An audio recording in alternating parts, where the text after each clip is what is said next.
Okay, cement watery and low treatment মানে যাদের human যেটা সিমেন্ট যেটাকে বলে সেক্সুয়াল সিমেন্ট। ওকে, অনেকের পানির মতো থাকে এবং এটা কি treatment for watery or discolored semen will depend on the underlying cause. A doctor may prescribe antibiotics if they determine the cause to be a bacterial infection. ওকে, আপনার যদি এই ধরনের সমস্যা থাকে অবশ্যই ব্যাকটেরিয়াজনিত জিনিসটা, এবং এটা ডক্টর আপনাকে প্রেসক্রাইব করবে ব্যাকটেরিয়ার উপরে ইনফেকশন যে হয়েছে, মানে বেঞ্চ দ্যাট আপনার টিউব যেটাকে বলে সিমেন্ট টিউব, এই সিমেন্ট টিউবের ভিতরে ইনফেকশন হয়েছে। এই ইনফেকশনের কারণে এই প্রেসক্রাইবটা আপনাকে অবশ্যই করবে। ডক্টর মে রিকমেন্ড হরমোন থেরাপি, আপনাকে অবশ্যই হরমোন থেরাপি দেওয়া হবে, প্রেসক্রাইবের মধ্যে লিখে দেবে আপনাকে হরমোন থেরাপি দিতে হবে। ওকে, লেখা আছে যে what is the treatment for water sperm. Okay, sperm আপনার ডান পাশে দেখা যাচ্ছে যে medical treatments, doctors may advise you on the several medicines like antibiotics to cure an infection in your sperm ducts and that are resulting in watery sperms. Okay, hormonal treatments in some rare causes. If you are ejaculating watery sperm, your doctor will advise you the hormone treatment. Okay, the doctors advise you on several medicines. আপনাকে বিভিন্ন ধরনের medicine দেওয়ার জন্য doctor advice দিবে antibiotic যেটাকে বলে and কিউর to infection, আপনার এই ইনফেকশনকে নিরাময় করার জন্য। এবং এখানে লেখা আছে যে your sperm ducts are resulting water sperm, আপনার যে স্পার্মের যে ডাক্ট আছে নল, এই নলটার মধ্যে ইনফেকশন থাকার কারণে এই ধরনের ওয়াটার স্পার্ম হয় এবং এটাকে আপনার হরমোনাল থেরাপি দেওয়া হবে। এই হরমোনাল থেরাপির জন্যই এটা হয়ে যাবে। ঠিক আছে, এখানে আরও কিছু লেখা আছে, how do you treat the low seminal fluid. আপনার যখন ওই লো হয় একজন মানুষের, যখন হরমোন এবং সিমেন যখন লো হয়ে যায়, যখন বেশি পরিমাণ থাকে না, তখন কিন্তু এই এই চিকিৎসাটা করা হয়। এখানে কী লেখা হচ্ছে, মিউজিক্যাল এক্সারসাইজ, মানে পেলভিক মিউজিক্যাল এক্সারসাইজ, আপনার তল পেটের যেই এক্সারসাইজ, এই এক্সারসাইজটা বাড়িয়ে করতে হবে, আপনার বেলি বড় থাকলে সেটা কমাতে হবে। এবং in some cases doctors May recommend performing casual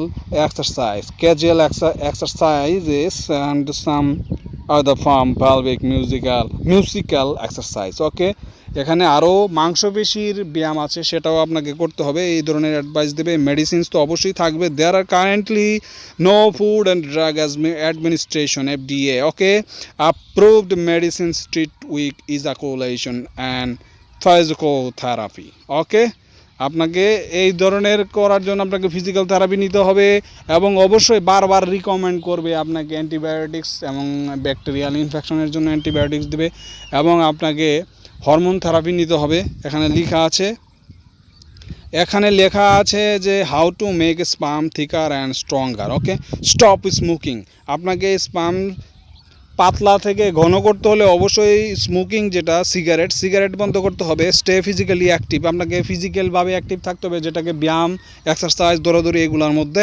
it healthy diet, এবং আপনাকে ভালো খাবার খেতে হবে এবং ডায়েট করতে হবে। ওকে, এবং লেখা আছে ড্রিঙ্ক লেস অ্যালকোহল, আপনাকে মদ ইত্যাদি জাতীয় পানি যেটা ক্ষতিকারক শরীরে, এটা আপনাকে কম খেতে হবে।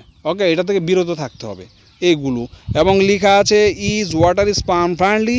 ওয়াটার স্পার্ম যদি ফ্রেন্ডলি হয় অবশ্যই ফ্রেন্ডলি, কারণ এটা আপনার এখানে লেখা আছে the concentration of sperm is the what makes semen cloudy and thick. Okay, এই ধরনের সমস্যা হলে আপনাকে এটাকে আপনার আকাশের যে ক্লাউডি মেঘের মতো এবং পাতলা হয়ে যাবে, এবং so your ejaculation is watery is possible that you have low sperm count. Okay, this does not you are infertile, মানে আপনার স্পার্ম যদি, একজন পুরুষের স্পার্ম যদি পাতলা এবং পানির মতো হয়, এটাতে আপনার প্রমাণিত হয় না আপনি একজন অনুর্বর পুরুষ, আপনি বাচ্চা জন্ম দিতে পারবেন না। অবশ্যই বাচ্চা জন্ম দিতে পারবেন, তবে এর জন্য আপনার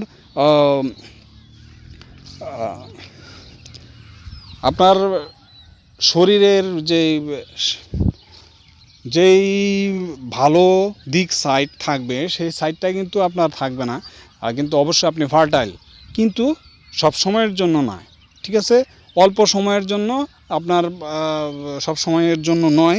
এখানে আরও লেখা আছে how can I treat low sperm at home. আপনি কীভাবে বাড়িতে লো স্পার্ম হলে এই ধরনের সমস্যা করতে পারবেন, সমস্যার সমাধান করতে পারবেন? ড্রিঙ্ক লেস অ্যালকোহল, আপনাকে অবশ্যই মদ্যপানীয় খাবার যেগুলো এটি অল্প খেতে হবে। আপনার খাবারের দিক কন্ট্রোল করতে হবে, ওজন কমাতে হবে, ডায়েট করতে হবে, তারপরে আপনার পেলভিক মিউজিক্যাল ব্যায়াম করতে হবে, তলপেটের যে মাংসপেশি ভুঁড়ি এগুলা কমাতে হবে, আপনাকে শরীর ডায়েট করতে হবে এবং সিগারেট থেকে বিরত থাকতে হবে, মদ্যজাতীয় পান যেগুলো সেগুলো থেকে বিরত থাকতে হবে। এক কথায় আপনাকে এক্সারসাইজ করতে হবে, শারীরিকভাবে অ্যাক্টিভ থাকতে হবে, দৌড়াদৌড়ি করতে হবে। এবং আরেকটা জিনিস আমি বলে দিচ্ছি, যেটা নাকি অন্ডকোষ, ওই অন্ডকোষটা কিন্তু আপনি যখন সব সময় এক জায়গায় স্থির থাকবেন তখন অন্ডকোষ কিন্তু রক্ত সঞ্চালন কম হয় এবং হিট বেড়ে যায়। সেই ক্ষেত্রে কিন্তু আপনার অন্ডকোষগুলো নষ্ট হয়ে স্বাস্থ্য ক্ষীণ হয়ে যাবে এবং এটা কিন্তু টেম্পারেচার বেড়ে যাওয়ার কারণে কিন্তু এটা হয়। সেই জন্য আপনাকে লুজ পাজামা অথবা প্যান্ট অথবা শর্টস এগুলো পরতে হবে, তাহলে কিন্তু এটার স্বাস্থ্য ভালো হয়ে যাবে এবং ধীরে ধীরে আপনি অ্যাক্টিভ হয়ে যাবেন। তো সব সময় ভালো থাকবেন, সুস্থ থাকবেন এবং আমাদের চ্যানেলটিকে ফলো করবেন।